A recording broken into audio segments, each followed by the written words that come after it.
Chapitre 3. Comme je venais d'avoir 17 ans, mes parents décidèrent de me faire étudier à l'université d'Ingolstadt.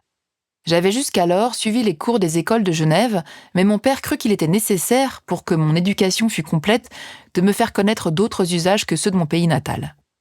Mon départ fut fixé pour un jour prochain, mais avant même que ce jour fût venu, se produisit le premier malheur de ma vie, le présage en quelque sorte de ma future misère.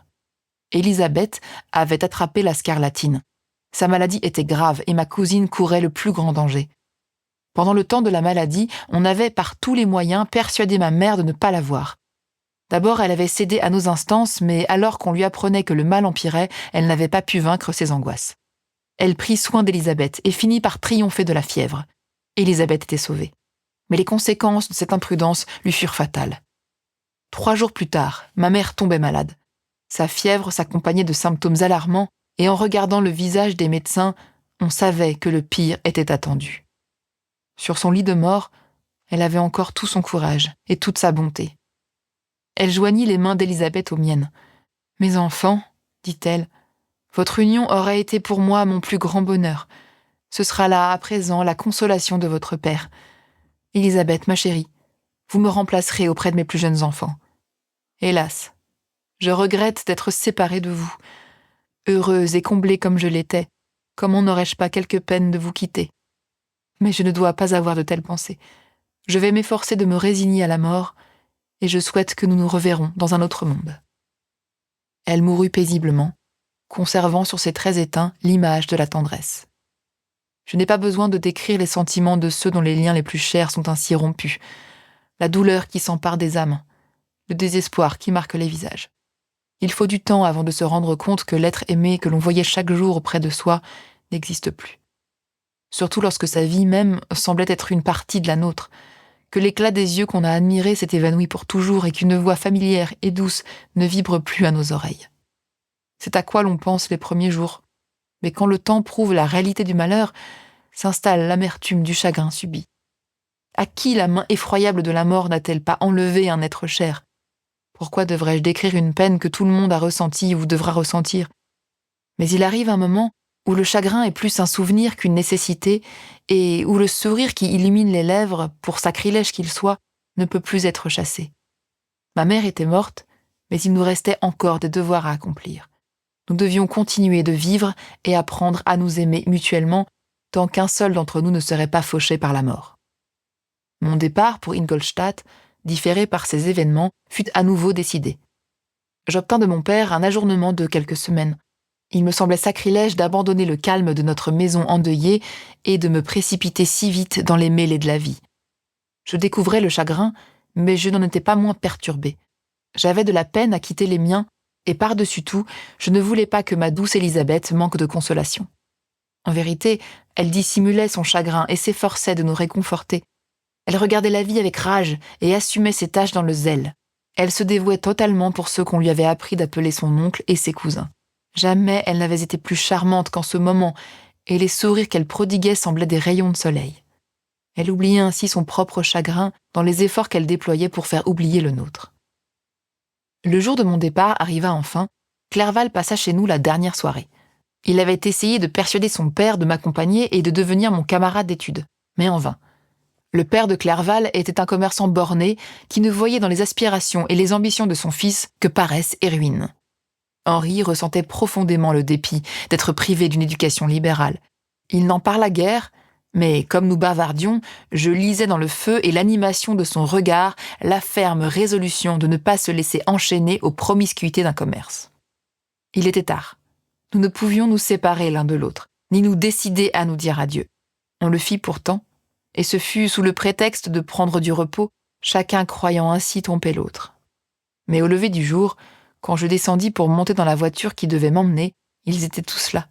Mon père, pour me bénir, Clerval pour me serrer la main une fois encore, mon Élisabeth pour me supplier de nouveau d'écrire souvent et pour m'entourer de ses attentions féminines, moi qui avais été son compagnon de jeu et son ami. Je me jetai dans la voiture qui me transportait et m'abandonnai aux réflexions les plus mélancoliques. Moi qui n'avais connu autour de moi que des compagnons aimables, des compagnons toujours préoccupés à se faire mutuellement plaisir, je me retrouvais à présent seule. À l'université où je me rendais, je devais moi-même choisir mes amis et veiller à ma propre protection. Jusque-là, la vie familiale m'avait remarquablement préservée, à telle enseigne que tout autre mode d'existence me répugnait. J'aimais mes frères, Elisabeth et Clerval, de vieux visages familiers. Je croyais que j'étais totalement incapable de supporter la compagnie d'étrangers. C'est à quoi je pensais au moment d'entreprendre mon voyage. Puis, chemin faisant, je repris courage et espoir. Je souhaitais ardemment acquérir de nouvelles connaissances.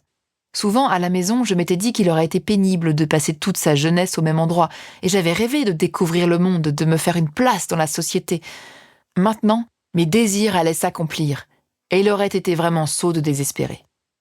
J'eus tout le loisir de me livrer à ces réflexions, et à bien d'autres encore, pendant mon voyage à Ingolstadt, qui fut long et pénible. Enfin, je distinguai le haut clocher blanc de la ville. Je descendis de voiture et me fis conduire à mon appartement afin de passer la soirée comme il me plairait.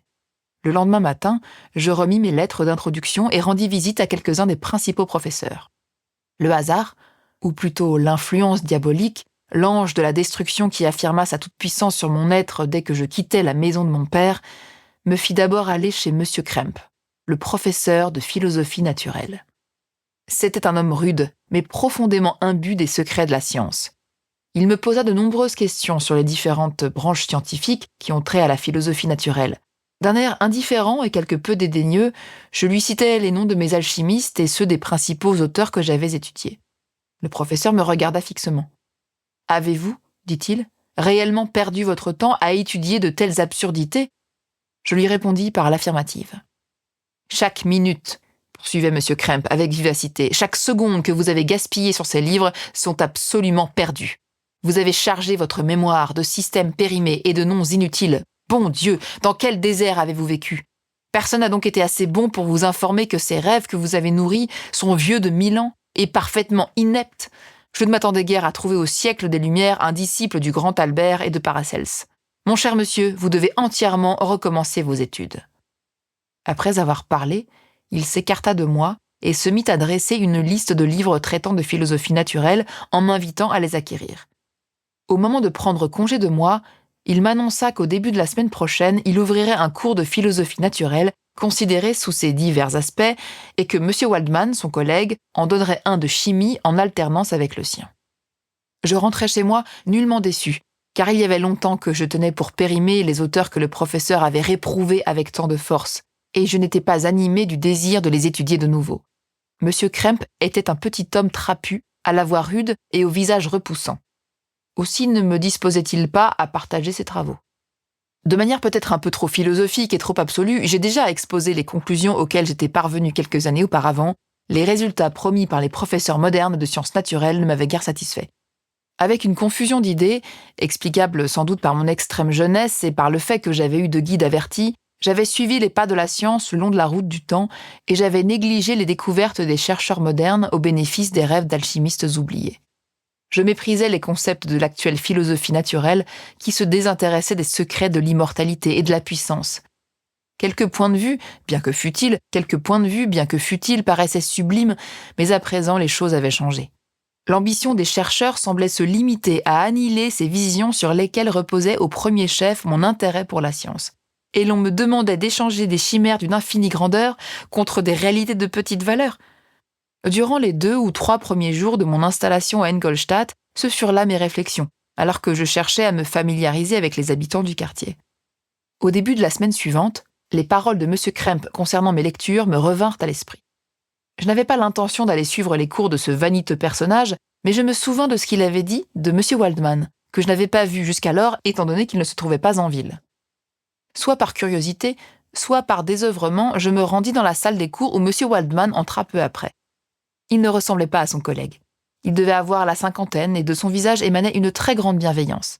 Des cheveux gris lui garnissaient les tempes, mais sur le dessus de la tête, il les avait noirs. Il était petit, droit, et avait la voix la plus douce que j'eusse jamais entendue. Il commença son cours en récapitulant l'histoire de la chimie et les découvertes de plusieurs savants dont il cita le nom avec ferveur. Puis il donna un tableau rapide de l'état actuel de la science et expliqua certains vocables élémentaires. Après avoir procédé à quelques expériences préparatoires, il fit le panégyrique de la chimie moderne en des termes que je n'oublierai jamais. Les anciens maîtres de cette science, dit-il, promettaient des choses impossibles et n'accomplissaient rien. Les maîtres modernes, eux, ne promettent rien. Ils savent que les métaux ne peuvent pas se transmuter et que l'élixir de vie est une chimère.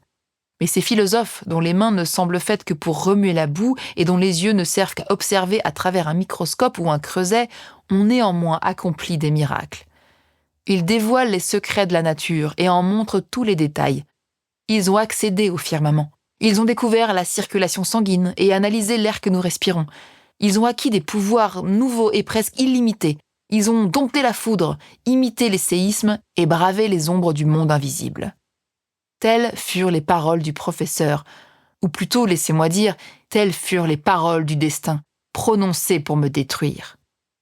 Tandis que l'homme parlait, je me sentais la proie d'un ennemi réellement tangible.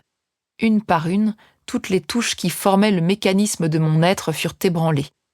Corde après corde, elles résonnèrent en moi et bientôt mon esprit ne fut plus rempli que d'une seule pensée, que d'un seul dessein. Voilà ce qui a été fait, s'exclamait l'âme de Frankenstein. Mais moi je ferai plus, beaucoup plus. Sur cette voie déjà tracée, je créerai une nouvelle route. J'explorerai des pouvoirs inconnus et j'irai révéler au monde les plus profonds mystères de la création. Cette nuit-là, je ne pus pas fermer les yeux. J'avais les nerfs à vif, je me sentais remuer de toutes parts. Je savais que l'ordre surgirait du chaos, mais je ne parvenais à le faire jaillir. Petit à petit, alors que l'aube se levait, je me calmais et, à mon réveil, les pensées de la nuit me parurent un rêve. Seule demeurait la résolution de poursuivre mes anciennes études et de me consacrer à une branche pour laquelle je me sentais particulièrement doué.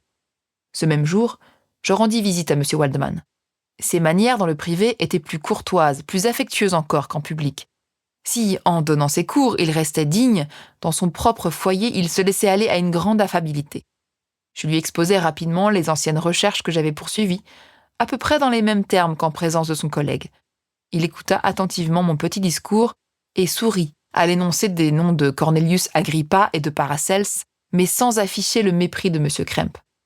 C'est grâce au zèle infatigable de ces hommes, me dit-il, que les savants d'aujourd'hui doivent les fondements de leur connaissance. C'est par leur tâche que la nôtre a été facilitée, établir une nomenclature et la classification adéquate des faits qu'ils ont, pour une large part, mis en évidence. Les travaux de ces hommes de génie, même entrepris dans de fausses directions, ont en fin de compte été nettement bénéfiques.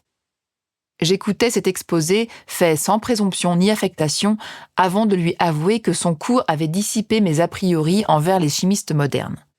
Je m'exprimais en des termes mesurés, avec la modestie et la déférence due par un jeune homme à l'égard de son maître, sans laisser apparaître l'enthousiasme que j'avais pour aborder mes travaux futurs, ennuyé de devoir lui avouer mon inexpérience de la vie. Puis, je lui demandai son avis au sujet des livres que j'avais à me procurer.